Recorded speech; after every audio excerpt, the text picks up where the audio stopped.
Bueno, solamente voy a tomar quizás 3 minutos, 4, para ubicarnos y expresar por qué estamos aquí. Aquí no estamos celebrando el nacimiento de una nueva fe en el siglo XVI. No estamos tampoco encumbrando a ningún hombre del siglo XVI como nuestro patrono, como un santo.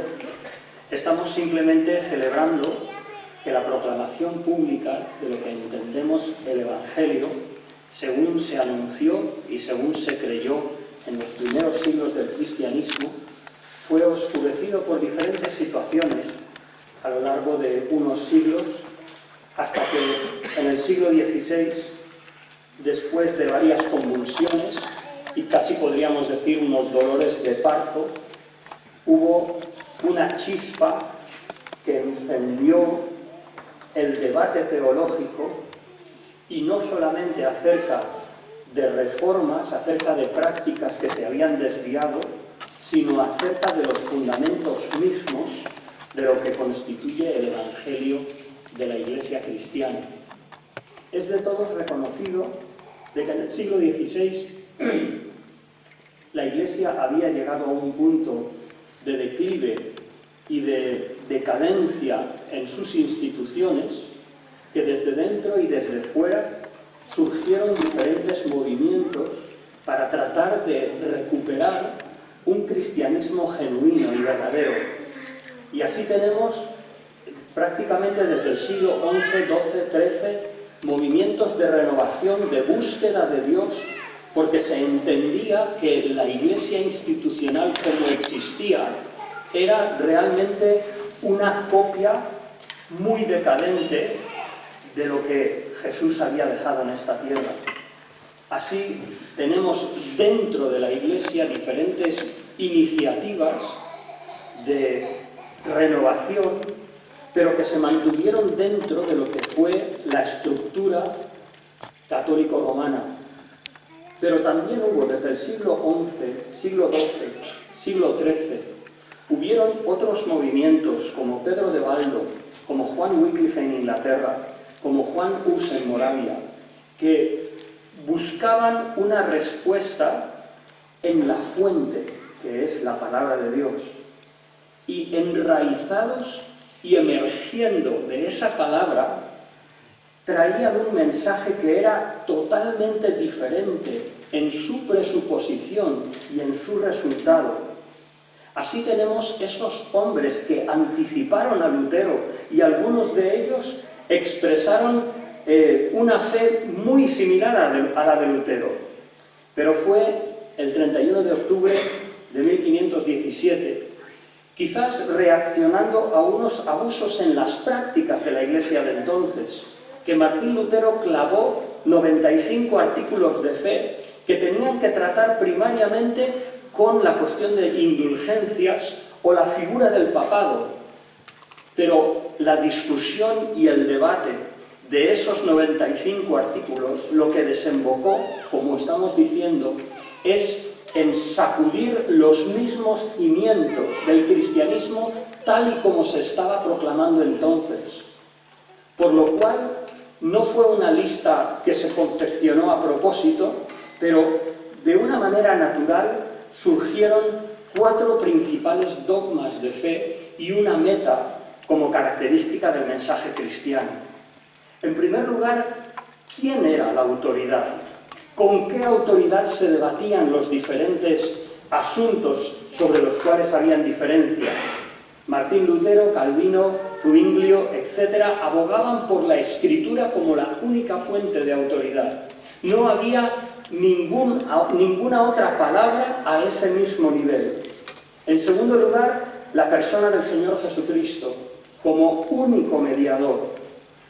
Ya no valían los santos, las vírgenes, especialmente aquí en este país, la proliferación innumerable de patronos en diferentes pueblos que se habían creado artificialmente para crear la identificación de cada pueblo, se había comprobado como mecanismos infructuosos. Solo Jesucristo es lo que reconocía la Reforma. Asimismo, la salvación no era por la acumulación de méritos personales, de esfuerzos, de ritualismos, sino era solamente por la rendición del corazón, por la fe en el sacrificio del Señor Jesucristo. En cuarto lugar, ¿por qué un alma llegaba a Dios? No era por el esfuerzo personal, sino que era por la gracia de Dios, por el Espíritu y la palabra de Dios que obraban desde el interior en el individuo y lo traían al Evangelio. Esas 4 verdades fundamentales cambiaron en sectores importantes de población de creyentes, cambiaron su perspectiva de la fe, su forma de adorar. Nació una música sacra que, aunque todavía estábamos en el siglo XVI, pero cambió de menores a mayores, reflejando una alegría, un triunfo, una confianza en la obra de Cristo. Y nosotros, hoy en día, lo que podemos disfrutar en nuestras congregaciones, Dios hubiera usado cualquier otro instrumento como muchas veces lo ha usado. Pero bueno, Dios quiso usar a esos hombres en esa época en particular para sacar a la luz pública el anuncio del Evangelio de una forma mucho más bíblica, mucho más clara, sin lo que es la maraña, las telarañas de tradiciones que habían resultado totalmente infructuosas. Como por último, el quinto sola que se creó o que se acordó o se consensuó de una forma natural es que lo que promovía los corazones de aquellos que declaraban esa fe reformada no era el proteger a una iglesia, no era crear una nueva religión, no era proclamar una nueva confesión, era defender la fe para la gloria de Dios, solamente para la gloria del Señor. Eso es lo que estamos conmemorando, que Dios, en su infinita gracia, quiso que la verdad del Evangelio, después de estar oscurecida por tradiciones humanas, volviera a salir a la luz pública de una forma poderosa, de tal manera que se convirtió en un movimiento mundial. Y eso es lo que estamos celebrando hoy y nos gozamos y damos gracias a Dios por ello.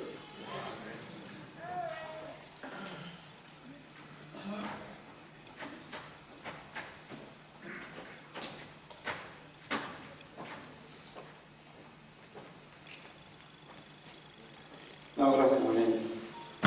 Es cierto que los que más están metidos en la música y aquellos que ya tenéis unos cuantos años más como yo, donde nos criamos a base de himnos, fue una explosión tremenda.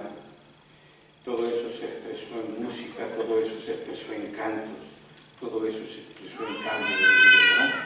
Y es lo que vamos a hacer, estos himnos cristianos para poder alabar al Señor. Por eso es que los músicos que ya están preparados nos van a dirigir en 3 alabanzas para que también la Iglesia esté.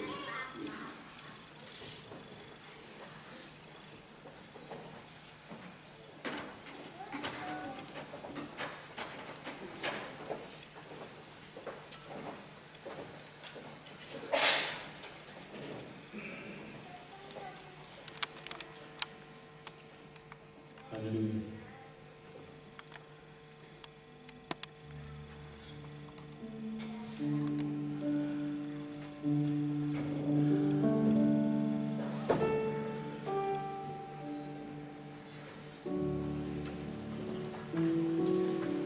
La gracia de Dios es sublime. Amén.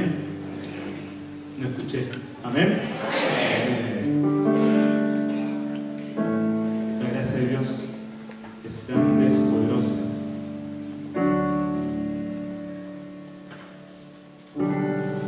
Y nuestro Dios es aún mucho más grande.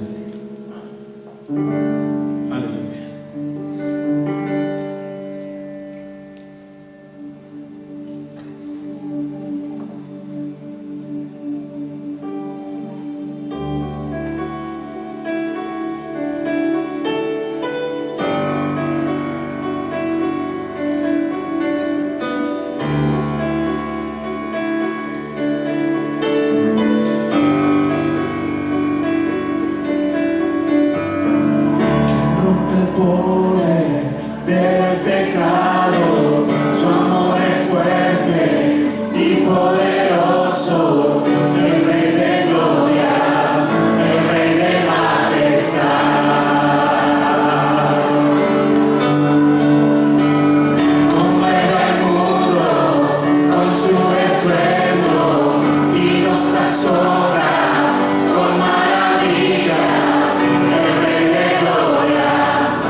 y aún harás, Jesús.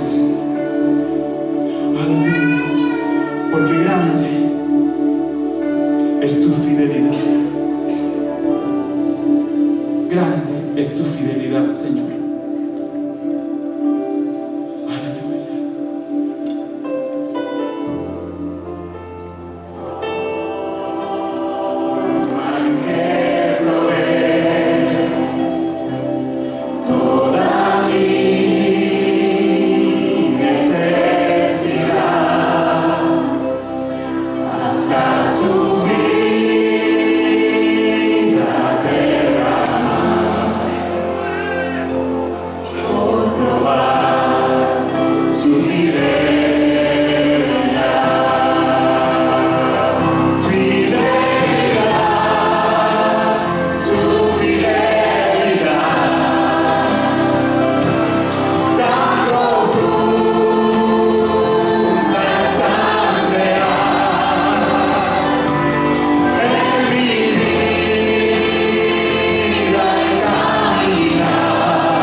Grande eres, Señor.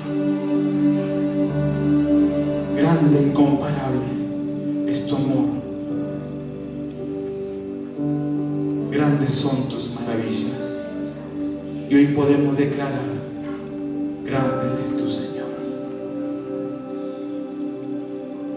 El resplandor de un rey vestido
respira y necesita oxígeno, pero nuestra alma también.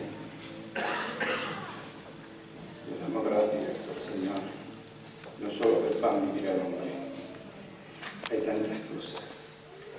tantas cosas para una dieta completa, y todas son hermosas y son del Señor, ¿no? Por eso que damos gracias. Y ahora vamos también a la palabra, esa palabra que nos cambia la forma de pensar. A mí me llama la atención cómo Jesús tuvo que pelear mucho para cambiar la forma de pensar. Vosotros de aquí en este mundo de esta manera, pero en el reino de los cielos no es así. Era el tiempo de irse después de esos 2 o 3 años y todavía, pero gracias al Espíritu Santo que cuando Él venga, ¿verdad? Y hoy pues tenemos esa palabra y el Espíritu Santo que nos ayuda a entenderla. Y bueno, nuestro hermano Dani va a compartirnos esa palabra, por favor. Damos gracias al Señor.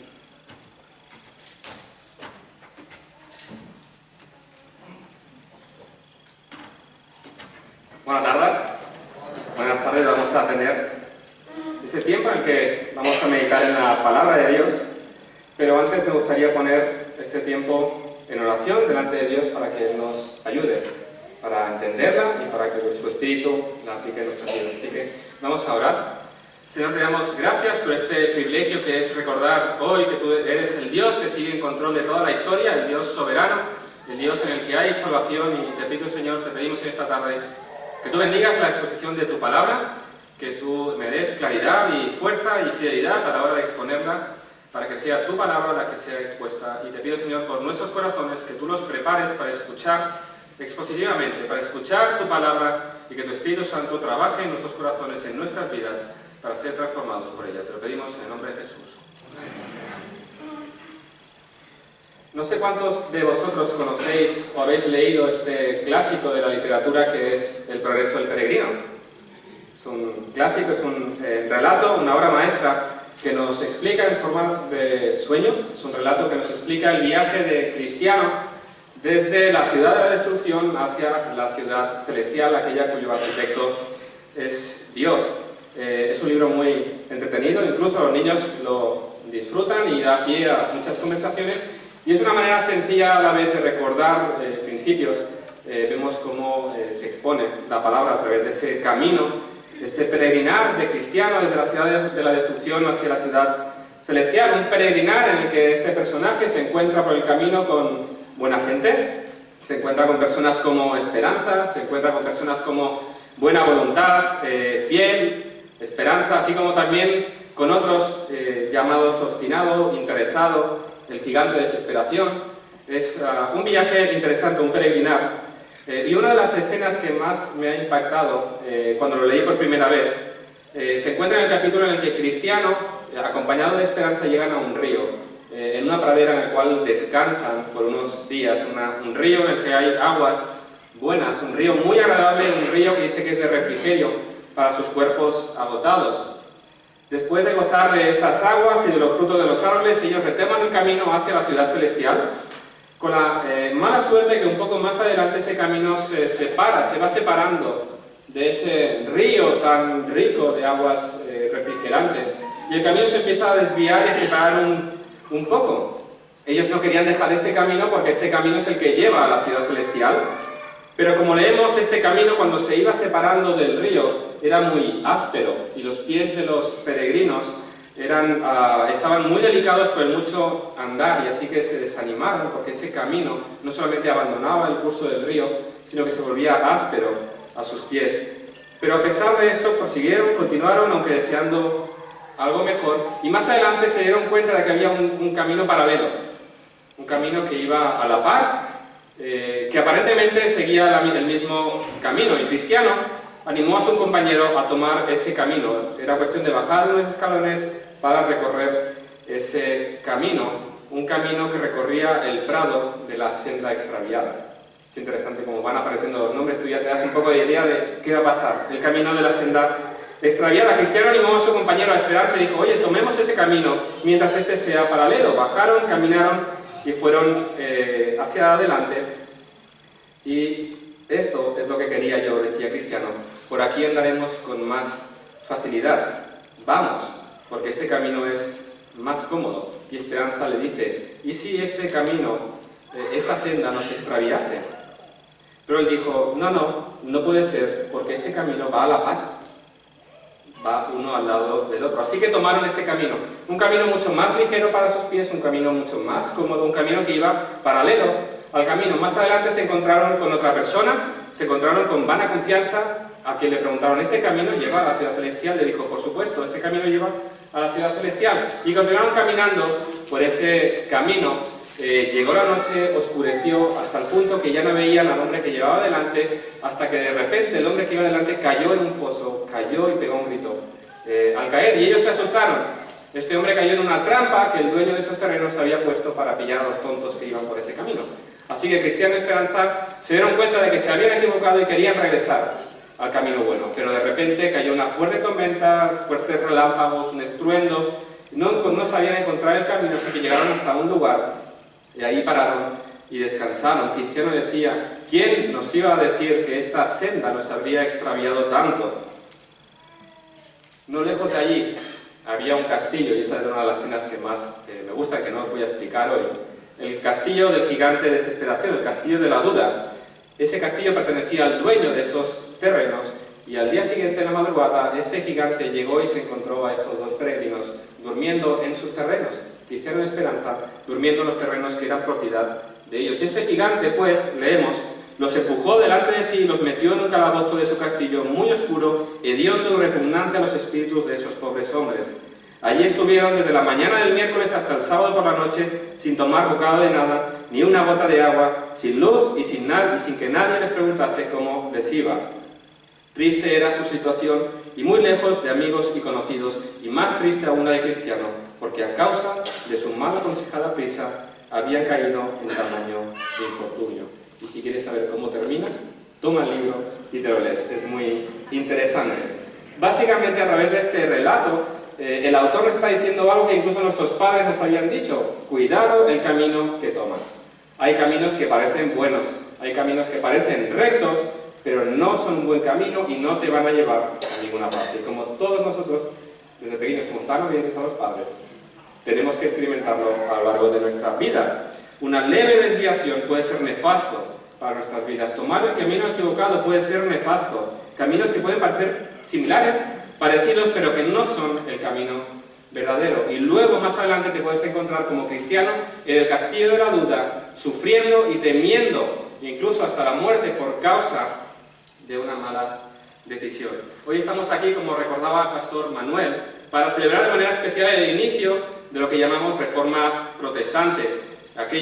Este movimiento, esto que sucedió, este evento, este acto, de manera concreta celebramos este día 31, el momento que este monje agustino clavaba esas 95 tesis para ser debatidas, que no fue el inicio, porque como él nos explicaba ya desde siglos atrás había movimientos de reforma a través de Wycliffe con la traducción de la Biblia, Jan Hus y otros que ya iban generando este movimiento, pero de alguna manera marcamos o se celebra el día 31 como ese explotar lo que sería la Reforma Protestante. Algo que se inició, como nos recordaba él también, para denunciar las prácticas abusivas de la Iglesia, la venta de indulgencias para salvar las almas del purgatorio, para perdón de pecados, pero vemos, en la medida que se va desarrollando la historia, que las raíces eran más profundas que simplemente unas prácticas. Tenía que ver con una teología, cómo la Iglesia se había desviado de la verdad del Evangelio. Y la Reforma, como nos recordaba Manuel, no es una nueva religión, no es algo nuevo, es regresar al Evangelio bíblico tal y como Dios se reveló desde el principio. Es un regresar a la verdad del Evangelio, de la cual se había desviado de gran manera y habían llegado a este punto. Un movimiento que tenía sus raíces en los cambios de la propia teología de la Iglesia, que se había desviado de la verdad del Evangelio, abaratando la gracia, menospreciando la suficiencia de la obra de Cristo, trivializando el pecado y llevando al error a todos aquellos que escuchaban estas enseñanzas. Se había tomado un camino que había llevado a otro lugar totalmente diferente, a un evangelio que no es el evangelio. Y ese problema no era nuevo entonces. Ya desde el primer siglo hubo que luchar contra el hecho de desviarse de la verdad del Evangelio. Y esta tarde quiero meditar en un texto que encontramos en nuestras Biblias, en la carta de Pablo a los Gálatas, capítulo 1, en el que él ya tiene que tratar con este hecho desde el principio. Gálatas, capítulo 1, versículos del 6 al 10.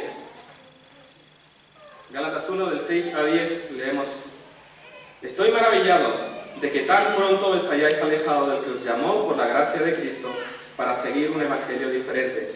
No que haya otro, sino que hay algunos que os perturban y quieren pervertir el evangelio de Cristo. Mas si aún nosotros o un ángel del cielo os anunciare otro evangelio diferente del que os hemos anunciado, sea anatema.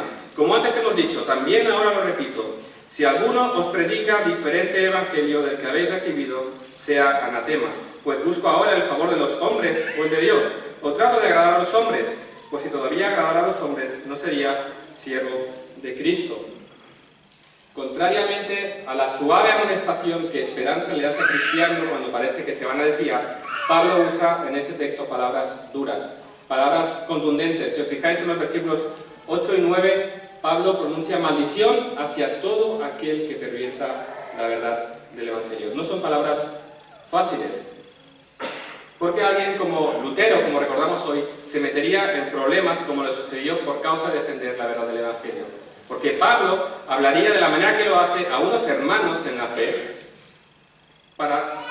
por causa de la verdad del Evangelio. ¿Por qué?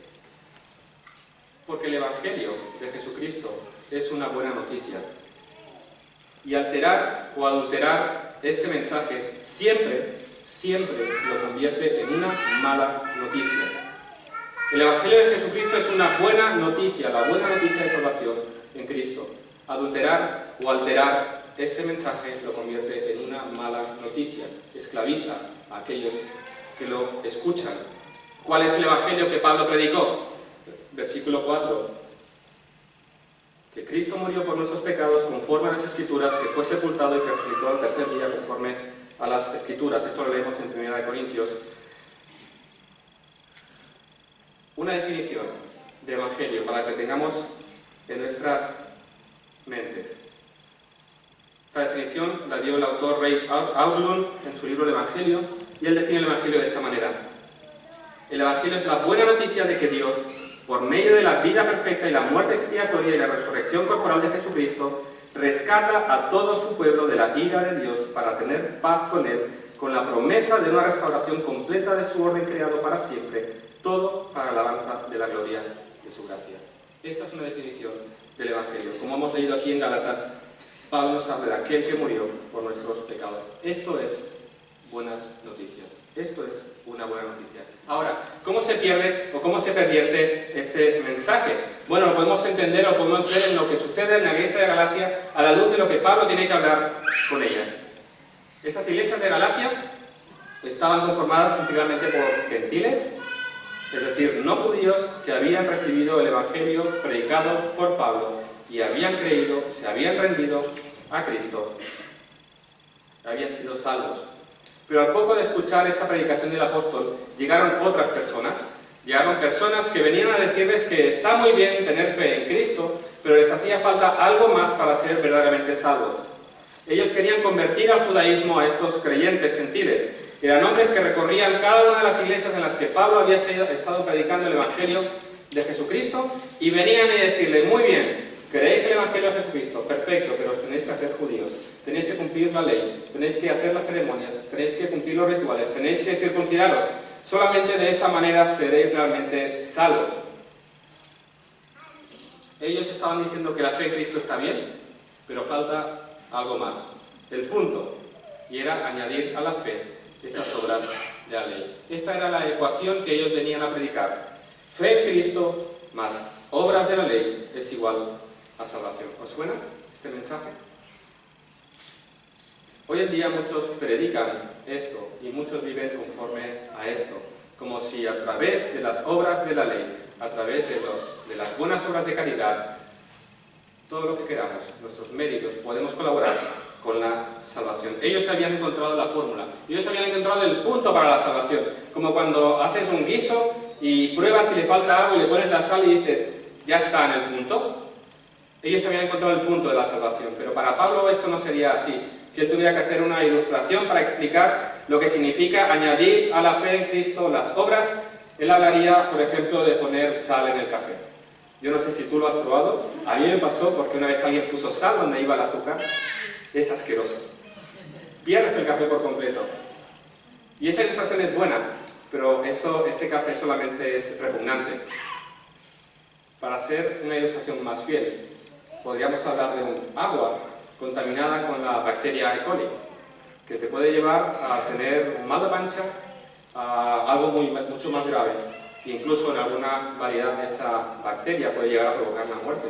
Aparentemente tú bebes agua, pero si tú la analizas encuentras que está contaminada. Y beber agua contaminada es peligroso, de la misma manera que para Pablo el evangelio adulterado es peligroso. Así es como Pablo califica el hecho de añadir a la obra de Cristo. Pierdes por completo el evangelio. Cristo más cualquier cosa, dile buenas obras, experiencias, rituales, lo que sea. Cristo más algo es igual a nada. No es evangelio, es una mala noticia. Fijaros cuán importante es este hecho que altera incluso la manera que Pablo escribe su carta. ¿Cómo escribe Pablo sus cartas? Él dice, ahora yo soy Pablo, apóstol de Jesucristo, da una introducción, un saludo, luego da una acción de gracias o alaba a los creyentes de aquella iglesia, dice que ora por ellos y que celebra cómo están viviendo, pero en esta carta no hay acción de gracias, no hay reconocimiento de lo que Dios está haciendo en aquella iglesia. Pablo va directamente al grano. Después de decir quién es él va directamente al grano con estas palabras. ¿Por qué? Incluso él da gracias y alaba cuando escribe a la iglesia en Corinto, una iglesia que sabemos que tenía grave pecado en ella. Incluso allá da gracias. ¿Por qué aquí su corazón no puede detenerse a ello? Porque en esta iglesia la esencia misma del evangelio estaba en peligro.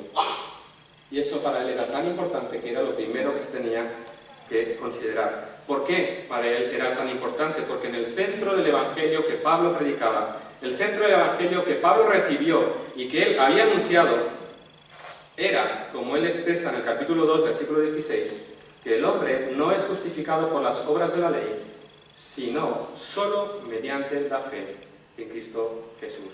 Esta doctrina, que en la Reforma se llamó, resumimos como la sola fe, es crítica, es fundamental en la fe cristiana. Martín Lutero dijo en una ocasión que sola fide era el artículo sobre el cual la Iglesia se mantiene en pie o se derrumba.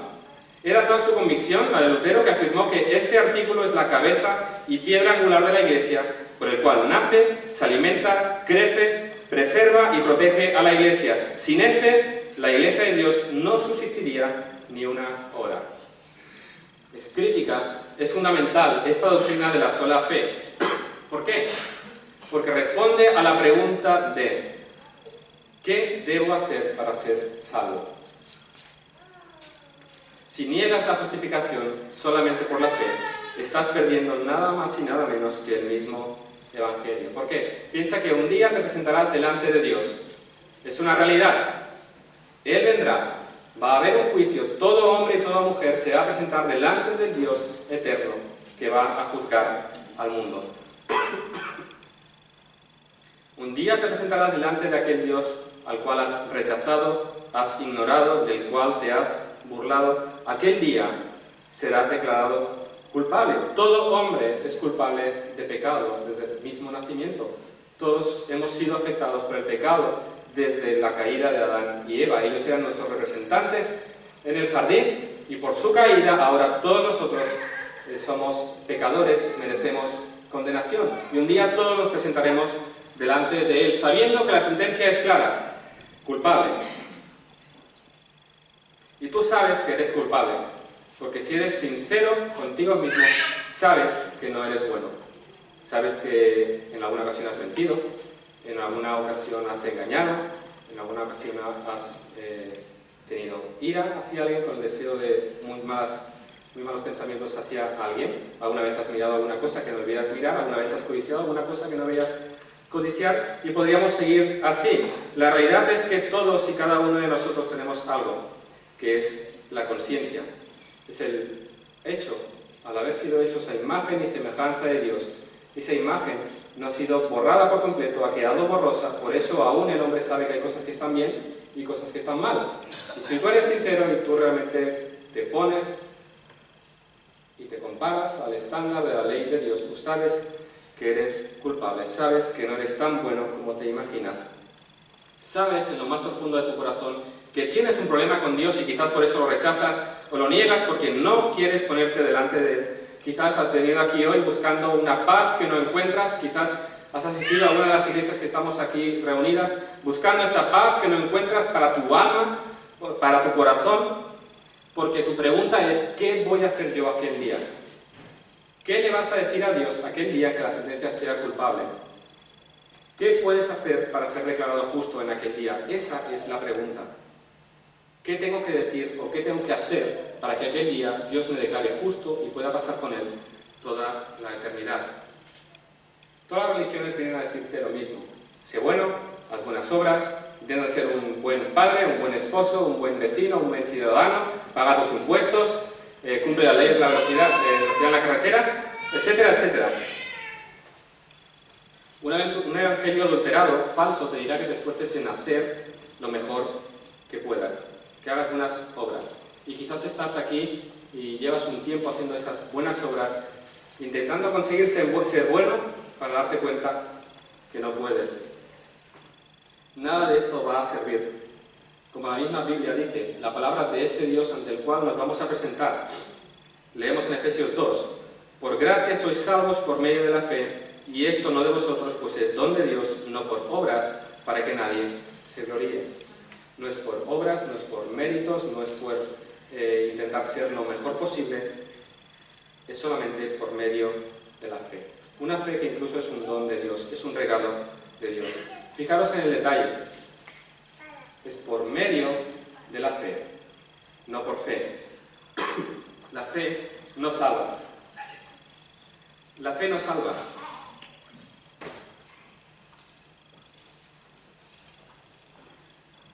Todo el mundo tiene fe. Hay quien tiene fe en sí mismo, hay quien tiene fe en la espiritualidad, hay quien tiene fe en cualquier otra cosa. Todo el mundo tiene fe en dioses, pero la fe per se no salva. La fe no descansa sobre sí misma. La cuestión no es tener fe de manera abstracta. La cuestión es en qué tienes fe. Porque esto lo habréis escuchado en muchas ocasiones. La cuestión es tener fe, ¿sí? La cuestión es que tengas fe. Eso es como si yo a mi hijo le digo, ves a comprar. Mira, vale papá, ¿qué voy a comprar? Hay un objeto que tiene que ser comprado. Lo mismo sucede con la fe. No es cuestión de tener fe como de manera abstracta. Es por medio de la fe en aquel que murió por nosotros y pagó por nuestras culpas, en el cual hay salvación. La salvación es por medio de la fe. La fe en ¿quién? Versículo 4, en aquel que se dio a sí mismo por nuestros pecados para librarnos del presente siglo malo. La salvación es por medio de la fe en Jesús. Quien salva es Cristo, quien salva es Jesús, no es la fe en sí misma. Si tú pones toda tu fe de la manera más sincera en alguna cosa, no importa. Si no es en Cristo, no sirve absolutamente para nada. La salvación se encuentra solamente en Jesús y es por medio de la fe en Él. Nada ni nadie más te puede reconciliar con este Dios. Jesús fue el pago adecuado para satisfacer la justicia de Dios. Ese es el Jesús que predicamos en cada una de nuestras iglesias cada domingo. Aquel que es Dios mismo, hecho hombre, quien se humilló y vino y habitó entre nosotros. Aquel que vivió una vida perfecta. Él sí cumplió la ley perfectamente. De manera completa, perfecta, permanente, ni una mancha, ni una falta. Incluso personas tan corruptas como Pilato y Herodes llegaron a la conclusión de que este hombre es inocente. Él vivió realmente una vida perfecta. Él cumplió la ley de Dios a la perfección. Ni una sola falta, ni una sola mancha, perfecto. Él vivió realmente como Dios le manda. Y a este, Dios lo trató como si fuéramos cada uno de nosotros. Sobre este justo, Dios imputó nuestra culpa, nuestro pecado, nuestra culpa le fue imputada a Él. ¿Cómo funciona esto de la imputación? En mi casa están jugando mis hijos y de repente se rompe algo, muy habitual. Y yo voy y pregunto, ¿quién ha sido? Y rápido soltará uno diciendo, ha sido él. Le está imputando la culpa a él y él va a pagar las consecuencias de la desobediencia. Pues esto es lo que Dios hace con su Hijo. Dios lo clava en la cruz y toma nuestras culpas y las pone sobre él y hace que él pague nuestra culpa. Él carga toda la ira de Dios que tú y yo merecíamos. Él satisface la justicia perfecta de Dios. Mi culpa es imputada en Cristo y él muere en aquella cruz para darme salvación. Esto es lo que Dios hizo con Jesús. Esto es lo que el profeta Isaías habló de él. Habla de Jesús diciendo que él herido fue por nuestras rebeliones, molido por nuestros pecados, el castigo de nuestra paz fue sobre él y por su llaga fuimos nosotros curados. Fijaros, Dios clavó a su propio Hijo en una cruz para que el justo muriera por los injustos, para que él satisfaciera la justicia perfecta de Dios. Jesús sufrió sobre sí toda la ira de un Dios justo y 3 veces santo que no tolera el pecado. Él derramó su preciosa sangre por ti y por mí. Jesús murió la muerte que tú y yo merecíamos y fue sepultado. Pagó la deuda completamente. Pero el sepulcro no lo pudo retener y al tercer día se levantó de entre los muertos, venciendo sobre el poder del pecado y sobre el poder de la muerte. Y en él hay salvación y hay vida verdadera, porque él es Dios mismo en el que hay salvación. Esta es la buena noticia. Ahora todo aquel que se arrepiente y cree en este Jesús tiene perdón de pecados, tiene salvación, tiene paz con Dios, tiene vida eterna, tiene esperanza verdadera. Él pagó por tus pecados. ¿Cómo se siente tu corazón? Porque no os estoy diciendo nada nuevo. Esto es el Evangelio, pero en ocasiones lo olvidamos. Y nuestras vidas no reflejan el hecho de que hemos sido amados hasta ese punto. Dice Pablo a los Colosenses, hablando de esta obra de Cristo en la cruz, dice que a vosotros, estando muertos en pecados y en la incircuncisión de vuestra carne, os dio vida juntamente con él, perdonándoos todos los pecados, anulando el acta de los decretos que había contra nosotros, que nos era contraria, quitándola del medio y clavándola en una cruz. Él tomó ese acta de decretos que había contra nosotros en la cruz. Este acta de decretos era un documento legal en los tiempos del Nuevo Testamento. Era como un pagaré en un registro de deuda. Esta obligación de deuda nuestra hacia Dios fue clavada en la cruz, pagada por su totalidad por Cristo. Este pagaré ahora está sellado con letras de sangre, con un texto escrito, pagado en su totalidad. Esto haciendo un símil más de caso. Es como si alguien tomara mi hipoteca, que es el acta de decretos que tiene el banco contra mí, y fuera al banco y lo pagara. ¿Qué produciría esto en mí? Bueno, que tenéis hipoteca lo sabéis, una alegría. Os invito a todos a cenar. Si alguien fuera y pagara por mí la hipoteca en el banco, eso produciría en mí un gozo, una alegría, un descanso, una paz que no podemos llegar a imaginar. La obra de Cristo en la cruz es mucho mayor que eso, porque asegura nuestra eternidad. Anulada completamente mi hipoteca. Sería absurdo que yo fuera al banco e intentara pagar más, ¿verdad? Sería absurdo, en una hipoteca cancelada, ir al banco y decir, mira, yo quiero seguir aportando para mi hipoteca. La obra de Cristo en la cruz es perfecta, es completa, nuestra deuda está saldada completamente, no hay nada que yo tenga que aportar, no hay nada que yo tenga que hacer. Cuando entendemos el Evangelio, nuestra obediencia a Dios, el cumplimiento de la ley misma, es hecha por gozo y por alegría. He sido salvado, he sido reconciliado con mi Padre, tengo paz, tengo gozo. De la misma manera que mi culpa le es imputada a Él, algo maravilloso sucede también en ese momento que nos arrepentimos y creemos. La justicia que Cristo ganó en aquella cruz nos es imputada a nosotros. Esto es maravilloso. Es decir, esa justicia que Cristo ganó, esa vida perfecta que Él vivió delante del Padre, ahora nos es imputada a nosotros. Ahora Dios nos ve como si tú y yo hubiéramos vivido la vida perfecta que Cristo vivió.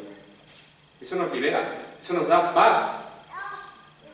Mi salvación descansa en que Cristo vivió la vida que yo no podía vivir y Cristo murió la muerte que yo merecía. Así que mi cumplimiento de la ley, mi obediencia a mi Padre, está motivada por el amor, está motivada por el gozo. No tengo que ganarme su favor porque ya lo tengo.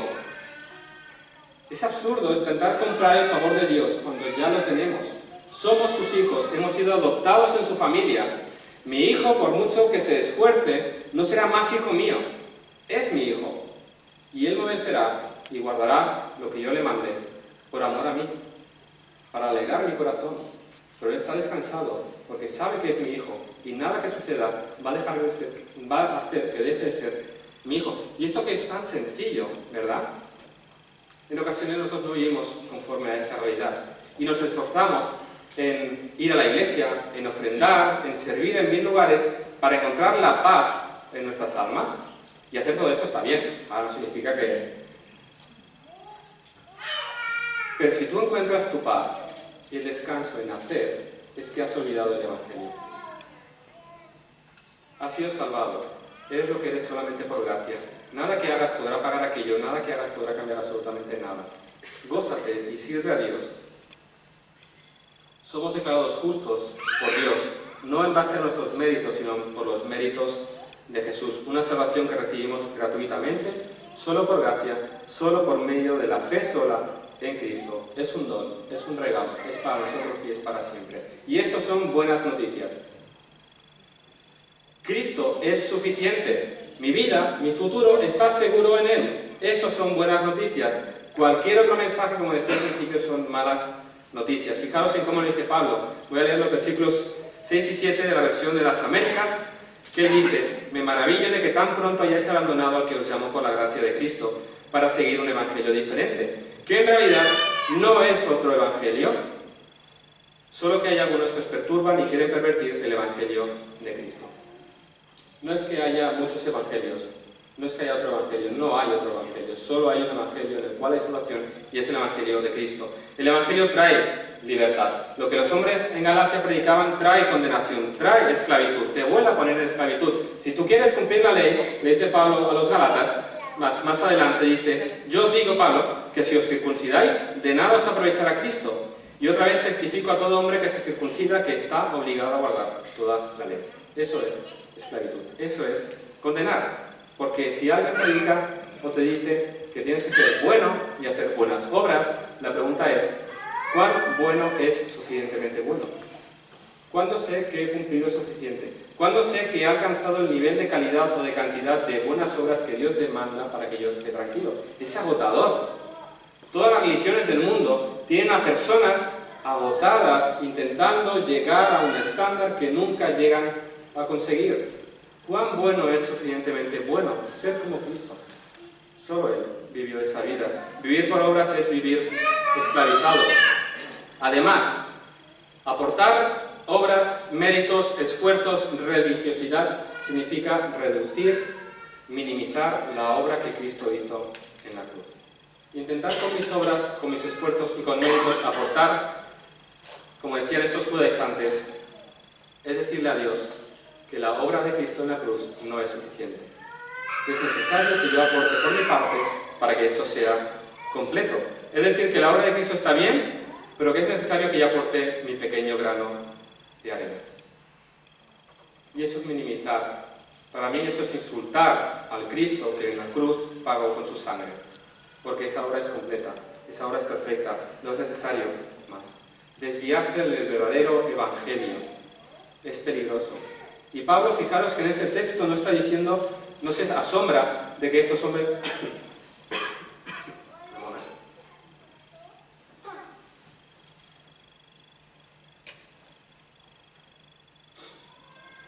Desviarse de este evangelio, para Pablo, tal y como habla en este texto, es traicionar a Dios mismo. Fijaros que él no está diciendo que se asombra de que hayan cambiado de posicionamiento doctrinal. Él no dice que están cambiando de un mensaje a otra corriente. ¿De qué dice Pablo que se están alejando? Versículo 6. Del que os llamó por la gracia de Cristo. Ellos no se están alejando de un mensaje, ellos están literalmente desertando, traicionando a Dios. No se alejan de un mensaje, se alejan de aquel que los salvó. Esto es lo que asombra a Pablo. Él no se asombra de que haya hombres que quieran pervertir el Evangelio. Él no se asombra que vengan hombres que quieran alterar y engañar. El enemigo de Dios va a procurar esto siempre. No hay que asombrarse. De lo que se asombra Pablo es de que el creyente pare oída y escuche un evangelio diferente y vaya por otro camino. Eso es lo que le asombra a Pablo. Pero gracias a Dios que Él mismo ha prometido guardar a los suyos. Porque estos gálatas no se habían ido del todo. Estos gálatas no se habían perdido completamente. Estaban en el camino de desertar, estaban en el camino de traicionar e irse de Dios, pero Dios mismo ha prometido guardar a los suyos. No se iban a perder completamente. Dios ha prometido guardar a los suyos y Él no permitirá que nosotros, que tú y yo nos vayamos de Él. Esta es la seguridad del creyente, esta es la certeza de la salvación. Si somos suyos, lo seremos siempre. No pereceremos, no nos perderemos. Es posible que Dios tenga que disciplinarnos, es posible que Dios nos tenga que dar un cupet para decir, a ver dónde vas, y vuélvete por el camino correcto, pero la gracia de Dios, Él ha prometido guardarnos hasta el fin, y gracias a Dios que esto es así. Porque si ya desde el mismo principio, esta es una de las primeras cartas de Pablo, ya desde el principio hay esa tendencia a desviarse. Hoy recordamos la Reforma, que era una desviación ya muy grande, pero ese peligro está siempre. Por eso hay que estar alerta y no creer cualquier falacia que llegue. Por eso es importante crecer en el conocimiento del verdadero Evangelio. La Iglesia tiene que conocer bien el mensaje del Evangelio, para que cuando lleguen las mentiras, cuando lleguen las falacias, cuando lleguen, porque serán sutiles, estemos atentos y no escuchemos todo esto. Por eso es tan importante conocer bien el Evangelio. Por eso es tan importante recordarnos el Evangelio cada día. Somos lo que somos solamente por gracia. Y quería esta tarde hacer un llamado a la Iglesia a ser fieles a Dios. Porque hombres perturbadores de la verdad que quieran desviar al pueblo de Dios los va a haber siempre. Pero la Iglesia de Dios tiene una responsabilidad de estar alerta y vigilante, porque la Iglesia es, en palabras de Pablo, columna y baluarte de la verdad. Sostiene y protege la verdad, la levanta y la pone en alto para que el mundo pueda ver esa salvación que hay en Cristo. Y aquí estamos hoy, representadas iglesias de las comarcas del Penedés y Garraf, que tenemos esta misión por parte de Dios, ser fieles al anunciar el Evangelio y ser fieles en vivir conforme al Evangelio. Porque hay muchos que están mirándonos, hay muchos que están escuchándonos. ¿Cuál es el Evangelio que predicamos? Hoy estamos recordando un hecho sucedido hace 5 siglos en que hombres fieles a Dios se levantaron luchando por el verdadero Evangelio. Y leía esta semana en un blog, lo siguiente, decía alguien: la Reforma no debe verse como un momento histórico en la Iglesia solamente. No se trata del recuerdo grato de unos cuantos hombres valientes que haríamos bien en citar de vez en cuando. La Reforma es un grito cuyos ecos deben ser escuchados por la Iglesia subsiguiente, y creo particularmente que en nuestra época dichos ecos deben ser amplificados con toda potencia. El Evangelio sigue siendo atacado hoy. La verdad del Evangelio sigue siendo atacada. La autoridad, suficiencia y inerrancia de las Escrituras sigue siendo atacada hoy. Y es nuestro deber, como Iglesia de Cristo, proteger y anunciar el Evangelio con fidelidad, porque el Evangelio es el poder de Dios para salvación. Cualquier otro mensaje es una mala noticia. Decía el pastor Steve Lawson que si un despertar espiritual está por venir, tiene que haber una nueva generación de heraldos, hombres como Martín Lutero que sean audaces y bíblicos en su proclamación desde el púlpito. Y esto va por nosotros, pastores y maestros. Deben tener un alto concepto de la Escritura, un alto concepto de Dios y un alto concepto del púlpito. Cada uno de estos compromisos fundamentales es indispensable. Es necesario en cada generación que haya hombres que dan un paso al frente y defiendan la causa de la palabra de Dios en una sociedad decadente. La historia siempre ha dependido de los pocos que están dispuestos a defender la verdad, sin importar lo que otros eligen creer o hacer. Es nuestra tarea, es nuestra misión, procurar predicar el Evangelio con fidelidad y defenderlo de los ataques que puedan haber. ¿Cómo se ve esto de manera práctica? El pastor John MacArthur decía en uno de sus sermones, se preguntaba, a la luz de la maldición que Pablo pronuncia aquí, él se levanta y dice: ¿quién se pondría de pie hoy y plantaría una maldición directamente sobre el catolicismo romano? ¿Quién hoy se levantaría y pronunciaría una maldición sobre el papado? Esto, dice, es una cosa prohibida hoy en el nombre del amor. En nombre del amor, no podemos decir a nadie que está equivocado. Se tolera todo. ¿Quién soy yo para decirle a alguien que está equivocado? En un mundo relativo, en el que cada uno tiene su verdad y todas las verdades son buenas, en que cada uno puede acercarse a Dios como bien le parezca, en que cada uno puede vivir. ¿Quién soy yo para decirle a nadie qué tiene que hacer? Es algo... Pablo sería visto como alguien intolerante. Lo que Pablo está diciendo aquí es intolerancia. No soporta, no tolera a nadie que no predique el evangelio verdadero. ¿Es un intolerante? Él ama verdaderamente a los creyentes en Galacia. Y por amor no se puede tolerar el error. Por supuesto que debemos decir al mundo que está equivocado. Si tú ves a alguien andando hacia un precipicio y se va a caer, ¿quién soy yo para decirle que está equivocado? No, le vas a pegar un grito. Vas mal, vas a morir. Da la vuelta y cambia de dirección. Y lo vas a hacer porque tú lo amas. Ahora, en este mundo se predican muchas cosas raras. Evangelios falsos que no son evangelio. Es tu responsabilidad, es mi responsabilidad predicar el evangelio con fidelidad. Y es la tarea que nos ha sido encomendada. Estad alerta, porque la herejía entra sutilmente para hacer mucho daño. Hoy en día, todo se tolera, todos somos hermanos.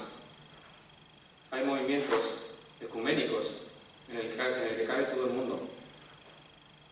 Y uno puede predicar hoy en día que la salvación es por fe, por gracia y en Cristo, y no pasa nada. Y no genera conflicto. El problema es cuando tú predicas que la salvación es solo por medio de la fe, solo por gracia y solo en Cristo. Porque entonces muchos quedan fuera. Pero por amor a Dios y por amor al prójimo, predica el evangelio verdadero. Porque el evangelio de Cristo es el poder de Dios para salvación. Estas solas, que resumen de alguna manera la enseñanza de la Reforma, nos muestran esta realidad. Solo la Escritura es la autoridad. No hay dogmas, no hay papas, no hay nadie, tradiciones. Solo en Cristo, solo por medio de la fe, sin obras, solo por gracia, en los méritos de Cristo, y todo para la gloria de Dios. Ese es el mensaje que debemos predicar, que fuera de Cristo no hay salvación. Tú y yo somos llamados a predicar el Evangelio, así que predícalo con fidelidad, confiando en que es el poder de Dios para transformar. Sé fiel, levanta la voz, denuncia la mentira, denuncia al falso maestro, proclama la verdad y confía en un Dios soberano que salva y en el cual hay esperanza. Predica y vive conforme a este Evangelio. Que Dios os bendiga.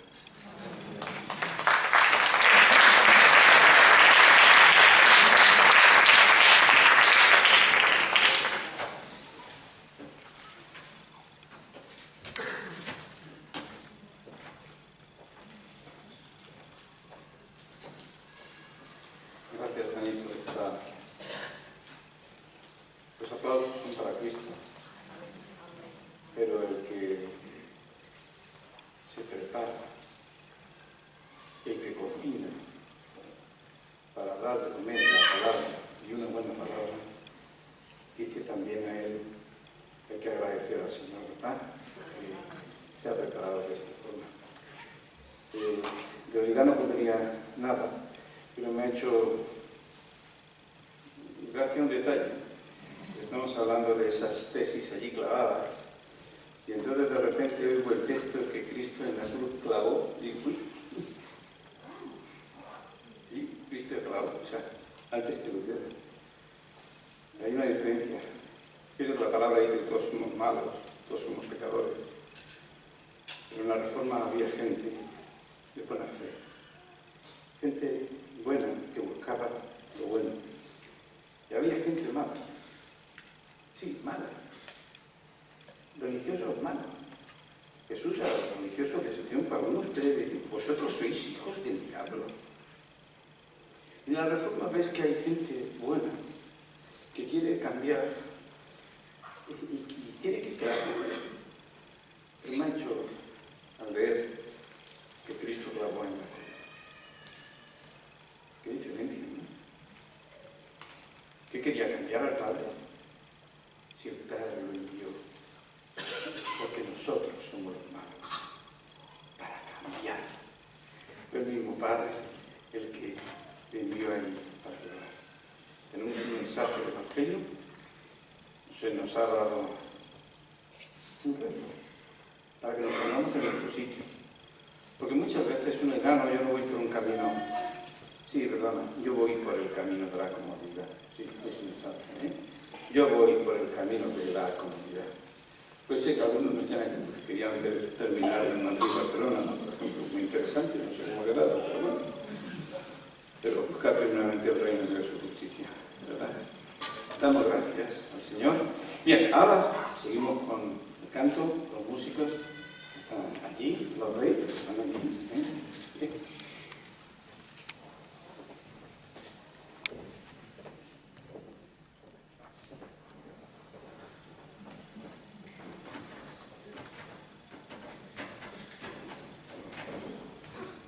Amén.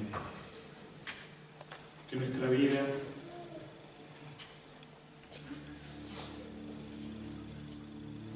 que nuestro ser, que todo lo que somos pueda alabar y glorificar el nombre de Cristo.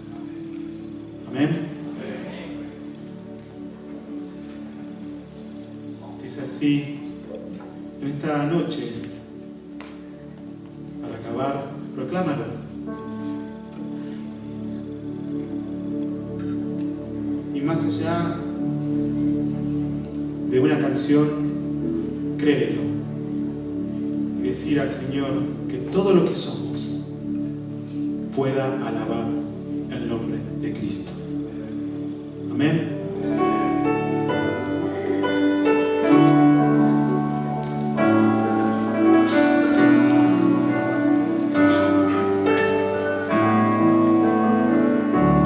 Que todo lo que soy alabe al Señor con todo mi corazón. De tu grande amor cantaré, tu nombre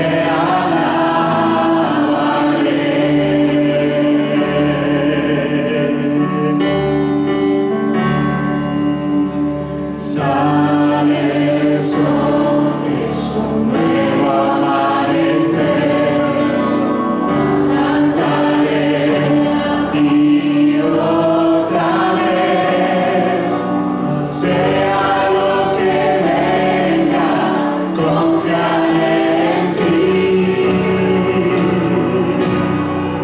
Alabaré hasta la noche. Que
llegamos al final de esta, vamos a decir, fiesta. Sí, vivimos en una ciudad que tiene faro, ¿verdad? Me gustan las ciudades que tienen puerto, que tienen faro, ¿no? Es tan lindo el faro, ¿verdad? Las iglesias son el faro que alumbra en medio de la oscuridad. Y estamos aquí reunidos también con ese propósito. Y para el año que viene, si el Señor todavía no ha venido, pues seguiremos proclamando el Evangelio verdadero, el Evangelio en Cristo Jesús. Entonces, ahora para despedirnos, Pastor Nelson, de la iglesia que está en la Collada, en Vilanova, por favor, puede subir, él nos va a despedir.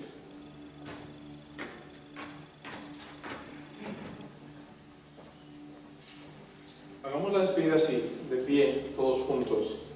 Creo que es una enorme bendición poder contemplar cómo las iglesias del Garraf y Penedès llenamos este teatro, el teatro principal de Vilanova. Estamos aquí en el centro mismo de Vilanova proclamando la verdad del Evangelio, comprometiéndonos a vivir de acuerdo al Evangelio y a compartir las buenas nuevas de salvación con la gente que aún no le conoce. Y como ha dicho Aurelio, si el Señor no ha venido para el año que viene, seguiremos haciéndolo, si el Señor nos lo permite y el Señor nos da fuerzas. Quisiera leer un texto de la segunda carta de Pablo a los Corintios, luego vamos a hacer una oración y de esta manera terminar. Dice: por lo demás, hermanos, tened gozo, perfeccionaos, consolaos, sed de un mismo sentir y vivid en paz. Y el Dios de paz y de amor estará con vosotros. Saludaos unos a otros con beso santo. Todos los santos os saludan. Y la gracia del Señor Jesucristo, el amor de Dios y la comunión del Espíritu sea con todos vosotros. Amén. Buen Padre, te damos muchísimas gracias porque nos has dado el enorme privilegio de estar aquí como un solo pueblo. Señor, nos reconocemos un solo pueblo, una sola iglesia. Señor, salvados y lavados con tu sangre. Gracias, Señor. Gracias porque podemos celebrarlo, Señor, podemos proclamarlo y estamos todos juntos para disfrutar de la comunión de tu Espíritu. Señor, y ahora que acabamos esta celebración, te pedimos que nos sigas bendiciendo cada uno en su comunidad y, como ha dicho Aurelio, que seamos luz y faro para alumbrar las vidas de las personas que aún no te conocen. Pero en esta ocasión, en este momento, te damos enormes gracias por darnos el privilegio de seguir proclamando tu Evangelio de salvación al mundo. Gracias, Señor, en tu nombre. Amén. Muchas gracias. Que el Señor nos bendiga.